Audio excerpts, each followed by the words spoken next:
Classification of proteins. तो आप आ जाइए प्रोटीन्स या पॉलीपेप्टाइड्स एंड प्रोटीन्स। ठीक है, पॉलीपेप्टाइड्स एंड प्रोटीन्स। तो उसमें सबसे पहले जो हम डिस्कस करेंगे that is classification of proteins on the basis of chemical composition। ठीक है, classification of proteins on the basis of chemical composition. ठीक है, तो इसका मतलब है कौन कौन सा प्रोटीन्स है उसके आधार पे हम उसको डिस्कस करेंगे। ठीक है, चलिए तो अब आगे चला जाए।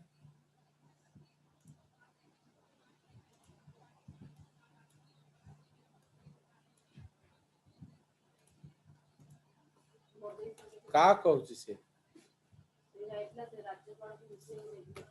हाँ हाँ भला। चलिए तो सिंपल प्रोटीन्स, तो these are formed of amino acids only and on hydrolysis yield only amino acids। ठीक है, तो these include albumin, globulin, egg and milk, globulins of serum, egg and milk, protamins of sperms, histones, okay, and etc. Histones is a part of the proteins. Histones तापरे इसको हटाओ, gluten of wheat and rice, gluten of wheat comma oryzenin of rice etcetera. तो ये जितना भी हमने लिखा है ना ये सिंपल प्रोटीन्स है। तो सिंपल प्रोटीन का मतलब क्या है, उसमें एमिनो एसिड के अलावा कुछ भी नहीं होता। तो जब टूटेगा तो सिर्फ एमिनो एसिड्स देगा, है कि नहीं। So this is the case. So अब कॉन्जुगेट प्रोटीन्स, तो कॉन्जुगेट प्रोटीन्स में कुछ ना कुछ नॉन प्रोटीन पार्ट होगा। Okay, so these are called conjugate proteins. तो they are of the following types. तो उसमें सबसे पहला जो है हम लोग करेंगे न्यूक्लियोप्रोटीन्स। ओके, न्यूक्लियोप्रोटीन्स मतलब इसमें क्या होगा, प्रोटीन्स प्लस न्यूक्लिक एसिड। तो उसमें एग्जाम्पल है डीएनपी एंड आरएनपी। ठीक है, डीएनपी एंड आरएनपी राइबोन्यूक्लियोप्रोटीन्स। तो डीएनपी क्या है, डीएनए प्लस प्रोटीन, आरएनपी है आरएनए प्लस प्रोटीन। उसके बाद आ जाएगा क्रोमोप्रोटीन्स, मतलब जो कलर देगा। सो क्रोमोप्रोटीन्स में proteins plus colour producing groups, colour producing groups. तो उसमें एग्जाम्पल है फ्लैवोप्रोटीन्स। ओके, फ्लैवोप्रोटीन्स में क्या होता है, फ्लैवोप्रोटीन्स ब्रैकेट में हैव फ्लेविन, येलो कलर का होता है। आप एक विटामिन खाते हो, राइबोफ्लेविन खाते हो कि नहीं, बी कॉम्प्लेक्स। तब जब आप बी कॉम्प्लेक्स खाते हो तो सुसु येलो येलो होता है, क्यों, बिकॉज ऑफ फ्लेविन। तो फ्लेविन जो है वो येलो कलर्ड कंपाउंड होता है। उसी तरह haemoglobin of RBCs, cytochromes of enzymes and ETS है, इसमें क्या होता है, red coloured haem, hemoglobin of RBCs, myoglobin in muscles and cytochromes, इसमें रेड कलर हीम होता है। ठीक है, rhodopsin of eye, haemocyanin of arthropods. तो हीमोसायनिन में क्या होता है? Cu2+ होता है। Okay, Cu2+ containing heme। Okay, तो rhodopsin of eye, haemocyanin of blood of mollusks, not arthropods, mollusks etcetera. ठीक है, तो ये सब आपका क्या हो गया? So this is all about what? Chromoproteins. तो फ्लैवोप्रोटीन्स एंथोसियानिन, क्या? एंथोसियानिन, हाँ उसको भी आप लिख सकते हो, सर एग्जाम वो पर इस तो आ जाएगा, कोई ओके दिक्कत सर। नहीं है।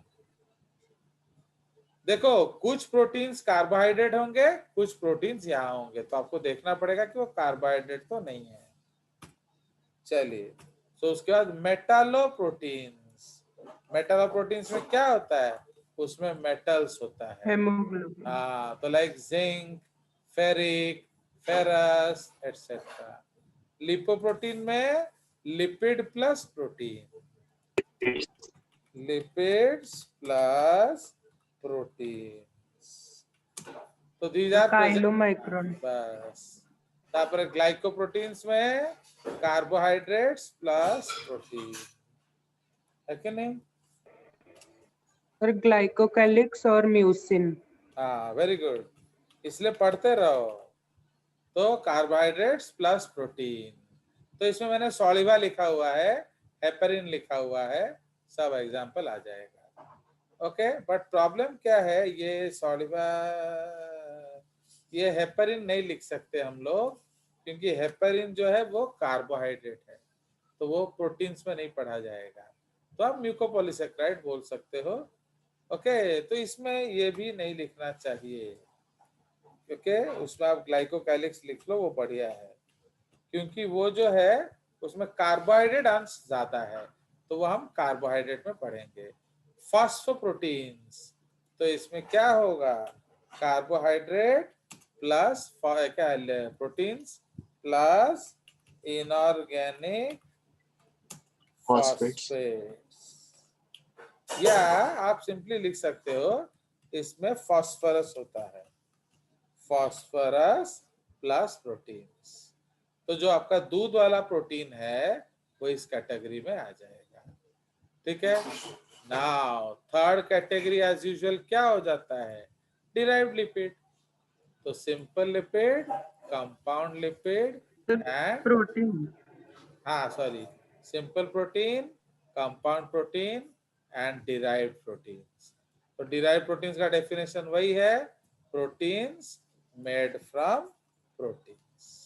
तो अगर प्रोटीन टूट के फिर प्रोटीन देता है तो उसको हम लोग क्या बोलेंगे? Derived proteins. ठीक है, so they are called derived proteins. So these, okay, these are derived from pre-existing proteins either by hydrolysis or by coagulation। जैसे अब आप क्या खा रहे हो? आज मटन खा रहे हो, तो वो टूट के पेप्टाइड बन रहा है, ओके, हिस्टोन का प्रोटीन्स बन रहा है एटसेट्रा। तो Meta proteins, these include acid and alkali metaproteins, okay, these are derived by partial hydrolysis, okay, इसको नीचे लिखना चाहिए, okay, these are derived by क्या? partial hydrolysis of natural digestive proteins during digestion। so they include acid proteins, alkali proteins etc। ठीक है, तापरे B होची coagulable proteins. Coagulable protein का मतलब क्या है? ये कोएगुलेशन से बनता है। दे आर डीनेचर्ड और coagulated proteins in the form of fibrin. तो आप देखिए, जो आपका फाइब्रिनोजेन है, तो फाइब्रिनोजेन भी एक प्रोटीन है कि नहीं? एंड वो क्लॉटिंग होने के बाद प्रोड्यूस क्या करेगा? फाइब्रिन। फाइब्रिन। ठीक है, तो ये आपका this is called soluble clot protein, है कि नहीं? एंड इसको क्या कहेंगे? insoluble clot protein। उसी तरह से आपका एक और एग्जांपल आ जाएगा, आपका जो क्या थ्रोम्बोकाइनेस। हाँ नहीं, आपका जो ट्रिप्सिनोजेन या पेप्सिनोजेन ले लो।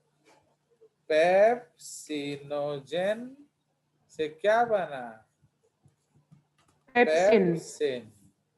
तो ये this is what, this is inactive enzyme, ये आपका हो जाएगा active enzyme. Activated enzyme. Okay and so on. तो आज के लिए इतना हो जाएगा आप लोगों का। 5 मिनट का ब्रेक ले लो, फिर एक और क्लास है। सो हम लोग मिलेंगे अगले थर्सडे, अगले हाँ थर्सडे। सो तब तक के लिए अल्लाह हाफिज एंड प्लीज वीडियोस सर और भी टाइम है upload sir, the videos 45 we में होगा। wanted to release it. नहीं वो फोन का भी हाँ वो अभी मैं नहीं कर रहा हूँ ना, मैं थक जाता हूँ। सर एक बार स्लाइड्स दिखा देंगे? कौन सा स्लाइड्स? पीछे